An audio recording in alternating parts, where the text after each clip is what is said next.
അങ്ങനെ സഞ്ജു മുകുന്ദനെ പൊക്കിയിട്ട് ഗോഡൗണിൽ തടഞ്ഞു വെച്ച് അവിടെ വെച്ച് മുകുന്ദനെ ഭീഷണിപ്പെടുത്തി കാര്യം നടത്താൻ തീരുമാനിക്കുന്ന വിവരം മറഞ്ഞു നിൽക്കുന്ന ശാലിനി കേൾക്കുവാണ് കേട്ടോ. ഈ സമയം ചാച്ചു പറയുന്നുണ്ട്, എന്നാലും ഇതൊക്കെ വേണോടാ, ഗിരി അറിഞ്ഞ ആകെ പ്രശ്നമില്ലേ?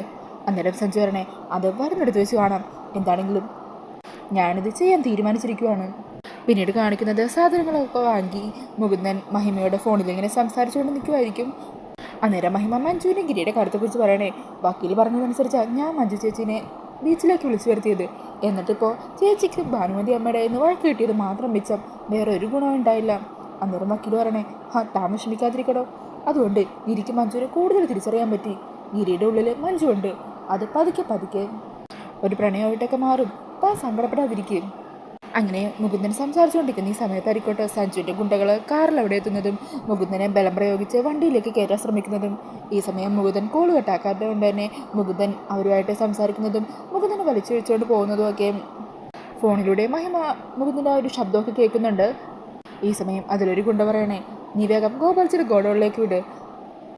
അങ്ങനെ ഇതെല്ലാം കേൾക്കുന്ന മഹിമയാണെങ്കിൽ വല്ലാതെ അങ്ങ് ടെൻഷനാകുവാണ്. ഗോപാൽച്ചിയുടെ ഗോഡൗണിലേക്കോ എന്ന് പറഞ്ഞ ടെൻഷനോട് കൂടി നിൽക്കുവാണ് കേട്ടോ മഹിമ. പിന്നീട് കാണിക്കുന്നത് ഗിരിയുടെ വീടാണ്. അങ്ങനെ ഗിരിയും സ്വപ്നയും ചായയൊക്കെ കുടിച്ചുകൊണ്ടിരിക്കുമായിരിക്കും. ഈ സമയത്തായിരിക്കും ശാലിനി അങ്ങോട്ടേക്ക് വരുന്നത്. അങ്ങനെ ശാലിനിയെ കാണുന്നതും ഗിരി വരെ മൈൻഡില്ലാതെ പുറത്തേക്ക് പോകുവാണ് കേട്ടോ. ഈ സമയം ശാലിനി ഭാനുമതി അമ്മയോട് പരാതി പറയണേണ്. അന്നേരം ഭാനുമതി അമ്മ പറയണേ, മോളിവിടെ നിൽക്ക്, ഞാൻ അതിനോട് ചെന്ന് സംസാരിക്കാം. അങ്ങനെ ഗിരിയോട് ചെന്ന് സംസാരിക്കുവാണ് കേട്ടോ അമ്മ. നീ എന്താ ശാലിനിയെ ഇങ്ങനെ അവഗണിക്കുന്നത്? അവൾക്കത് എന്തോ ഒരു സങ്കടമൊക്കെയെന്നറിയോ? അന്നേരം ഗിരി പറയണേ, എൻ്റെ അമ്മേ, അവൾ ഇവിടെ ഇങ്ങനെ കയറി ഇറങ്ങി നടന്ന അവൾക്കും ഗോപാൽജിക്കും അതിന് നാണക്കേട്. ഒന്നാമത് എൻ്റെ വിവാഹം കഴിഞ്ഞതാണ്, എനിക്ക് വല്ല നാണക്കേട് വന്നാലും കുഴപ്പമില്ല. പക്ഷെ അങ്ങനെയാണോ ഗോപാൽജിയുടെ കാര്യം? അവൾക്ക് നല്ലൊരു വിവാഹാലോചന പോലും വരില്ല. അതുകൊണ്ടാണ് ഞാൻ കുറച്ച് അവളിൽ നിന്ന് അകലം പാലിക്കുന്നത്. അവളുടെ ഇങ്ങോട്ടേക്കുള്ള വരവൊന്ന് കുറക്കണം. അന്നേരം അമ്മ പറയണേ, അതൊക്കെ നീ പറയുന്നത് ശരിയാ, എങ്കിലും നീ അവളോട് എന്തെങ്കിലും ഒന്ന് സംസാരിക്ക്, ഞാൻ അതെ അവൾ ഇങ്ങോട്ടേക്ക് പറഞ്ഞു വിടാം. അങ്ങനെ ഗിരി അവിടെ ബൈക്കിൻ്റെ അവിടെ നിൽക്കുമായിരിക്കും. ഈ സമയം ശാലിനി അങ്ങോട്ടേക്ക് വരിക. എന്താ ഗിരി, നിനക്ക് എന്നോട് സംസാരിക്കാൻ പോലും തീരെ താല്പര്യമില്ലല്ലേ? നിൻ്റെ മനസ്സിൽ മഞ്ജു മാത്രമാണോ? ഞാൻ നിന്നോട് ഒരു പ്രധാനപ്പെട്ട കാര്യം പറയാൻ ഇങ്ങോട്ടേക്ക് വന്നത്. സഞ്ജയ് ഉണ്ടല്ലോ, മുകുന്ദനെ തട്ടിക്കൊണ്ടുപോകാൻ പ്ലാൻ ചെയ്യുന്നുണ്ട്. അതേക്കുന്ന ഗിരി അങ്ങ് ഷോക്കാക്കണേ. ഈ സമയം ശാലിനി പറയണേ, സഞ്ജയുടെ ഏതൊരു ഫ്രണ്ട് ഉണ്ടല്ലോ, അവനെതിരെയുള്ള കേസ് മുകുന്ദൻ ഏറ്റെടുത്തിട്ടില്ലേ? അതിൻ്റെ പക വീട്ടാനാണ് മുകുന്ദൻ അവൻ തട്ടിക്കൊണ്ടുപോകാൻ പ്ലാൻ ചെയ്തിരിക്കുന്നത്. എന്നിട്ട് നീ ഇത് ഇപ്പോഴാണ് എന്നോട് പറയുന്നത് എന്ന് ഗിരി ചോദിക്കുക. അന്നേരം ശാലിനി പറയണേ, അതിന് ഞാൻ പറയുന്നത് കേൾക്കാനുള്ള മനസ്സ് പോലും നിനക്കില്ലല്ലോ ഗിരി. ഈ സമയം മുകുന്ദനെ ഫോണിൽ ഇങ്ങനെ വിളിച്ചു നോക്കുവാണ് കേട്ടോ ഗിരി. എന്നിട്ട് പറയണേ, ഫോൺ എടുക്കുന്നില്ലല്ലോ. അതേക്കുമ്പോൾ ശാലിനി പറയണേ, ഓ അത് ശരി, അപ്പം സഞ്ജു ഇത്രയ്ക്ക് ഫാസ്റ്റായിട്ട് തന്നെ കാര്യങ്ങളൊക്കെ എക്സിക്യൂട്ട് ചെയ്തോ? അതേക്കുന്നത് ഗിരി വേഗം തന്നെ വണ്ടി എടുത്ത് അവിടെ നിന്നും പോകുവാണ്. പിന്നീട് കാണിക്കുന്നത് മഹിമ മഞ്ജുവിനെ ഫോണിൽ വിളിക്കണേ. വക്കീലിൻ്റെ ചിലരൊക്കെ തട്ടിക്കൊണ്ടുപോയ വിവരം നടന്ന സംഭവമെല്ലാം മഹിമ മഞ്ജുവിനോട് പറയുവാണ്. ഗോപാൽജിയുടെ ഗോഡൗണിലേക്ക് വക്കീലിനാര് കൊണ്ടുപോയിരിക്കുന്നത്. എനിക്കെന്തോ ടെൻഷനാവുന്നു ചേച്ചി, എന്ത് ചെയ്യും?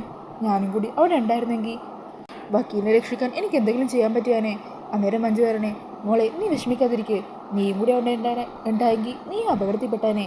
ഇപ്പോൾ നീ ചെയ്യുന്നതാ ശരിയായ കാര്യം. ഞാനതാണെങ്കിലും ഉടനെ സ്റ്റേഷനിൽ വിളിച്ച് അറിയിക്കാം.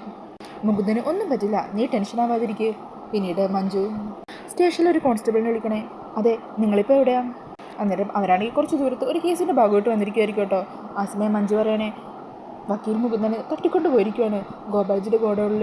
അല്ല, അവിടെ നിന്ന് ഗോഡൗണിലേക്ക് എത്താൻ എത്ര നേരം എടുക്കും? ഏതാണ്ട് 1 മണിക്കൂറെങ്കിലും എടുക്കും മഞ്ജു. അത് കേൾക്കുമ്പോൾ മഞ്ജു ടെൻഷനാകുക. 1 മണിക്കൂറോ? പുതിയ വണ്ടിയൊക്കെ വന്നതല്ലേ? അന്നേരം ആ കോൺസ്റ്റബിൾ പറയണേ, ഇതിലും ഭേദം പഴയ വണ്ടി തന്നെയായിരുന്നു. എന്താണെങ്കിലും മഞ്ജു ടെൻഷനാവാതിരിക്കുക, ഞങ്ങൾ ഉടനെ തന്നെ അവിടെ എത്താൻ ശ്രമിക്കാം.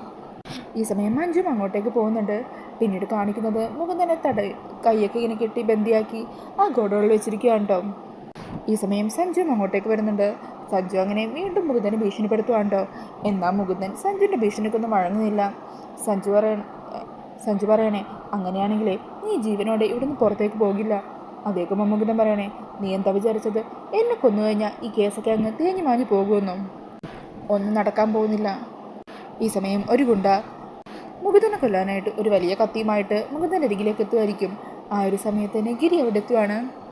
ഗിരി അങ്ങനെ അവനെ ചവിട്ടി താഴ്ത്തിടുന്നുണ്ട്. എന്നിട്ട് സഞ്ജുവിനോട് ദേഷ്യപ്പെടുക. ഗോപാൽജിയുടെ അറിവോടെയാണോ നീ ഇതൊക്കെ ചെയ്യുന്നത്? എനിക്കറിയാം, ഗോപാൽജി ഉണ്ടായെങ്കിൽ ഇങ്ങനെയൊന്നും ചെയ്യാൻ ഗോപാൽജി ഒരിക്കലും സമ്മതിക്കില്ലായിരുന്നു. ഈ സമയം സഞ്ജു ആണെങ്കിൽ ഗിരിയോട് അതിലൊന്നും ഇടപെടണ്ടെന്ന് പറയുവാണ്. എന്നാൽ ഗിരി അതൊന്നും കേൾക്കാതെ ആ ഗുണ്ടകളുമായിട്ട് അവിടെ ഫൈറ്റ് ഉണ്ടാക്കുവാണ് കേട്ടോ. ഈ സമയം തന്നെ മഞ്ജു ഗോഡൗണിലെത്തുന്നുണ്ട്. അന്നേരം മുകുന്ദനാണെങ്കിൽ ആ ചെയറിൽ കെട്ടിയിട്ടിരിക്കുന്ന അവസ്ഥയിൽ താഴെ ഇങ്ങനെ വീണെടുക്കുമായിരിക്കും കേട്ടോ.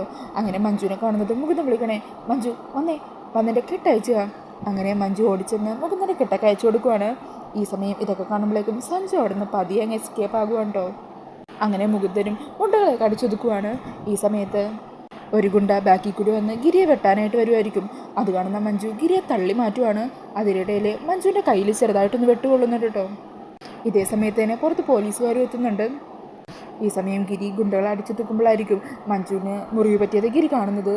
അങ്ങനെ മഞ്ജു എന്ന് വിളിച്ച് ഗിരി ഓടി മഞ്ജുവിൻ്റെ അരികിലേക്ക് എത്തുവാണ്. ഈ സമയത്ത് തന്നെ മഞ്ജു ബോധം പറഞ്ഞ് ഗിരിയുടെ മേത്തേക്ക് വീഴുന്നുണ്ട്. അങ്ങനെ മഞ്ജുവിനെ താങ്ങിയെടുത്ത് ടെൻഷനോട് കൂടി നിൽക്കുന്ന ഗിരിയെ കാണിച്ചുകൊണ്ട് എപ്പിസോഡ് തീരുവാണ്. അപ്പോൾ ഈ ഒരു റിവ്യൂ ഇഷ്ടമായിട്ടുണ്ടെങ്കിൽ മറക്കാതെ വീഡിയോ ഒന്ന് ലൈക്ക് ചെയ്യണേ. കൂടുതൽ റിവ്യൂസിനായിട്ട് ഈ ചാനലൊന്ന് സബ്സ്ക്രൈബ് ചെയ്തും കൂടി സപ്പോർട്ട് ചെയ്യണേ. താങ്ക്